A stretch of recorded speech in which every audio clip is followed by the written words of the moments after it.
Income tax తాకీదులు ఎవరికి ఇచ్చారు? మీ గౌరవ నారా చంద్రబాబు నాయుడు గారికి ఇన్కమ్ ట్యాక్స్ ఇచ్చినటువంటి తాకీదు ఇది. ఈ కట్ట ఈ పుస్తకం ఇది ఒక పేజీ కాదు. ఇది ఈ పుస్తకం కూడా మీ గౌరవ నారా చంద్రబాబు నాయుడు గారికి ఇన్కమ్ ట్యాక్స్ వారు ఇచ్చినటువంటి శ్రీముఖం. ఆల్రెడీ దీని మీద ఈడీ విచారణ ఎందుకు చేయరు?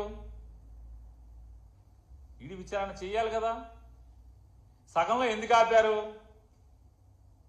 అవన్నీ కూడా గట్టిగా కడగండి.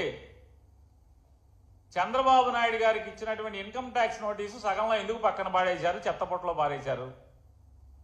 దీని మీద ఎలాగే ఈడీ చంద్రబాబు నాయుడు గారి పిఏ శ్రీనివాస్ దాకా ఈ డబ్బులు వచ్చినాయి. శ్రీనివాస్ నుంచి ఎవరైతే రాజధాని అమరావతి పేరుతో 4-5 పెద్ద కంపెనీలకి మీరు కాంట్రాక్ట్లు ఇచ్చారో 2014 నుంచి 19 దాకా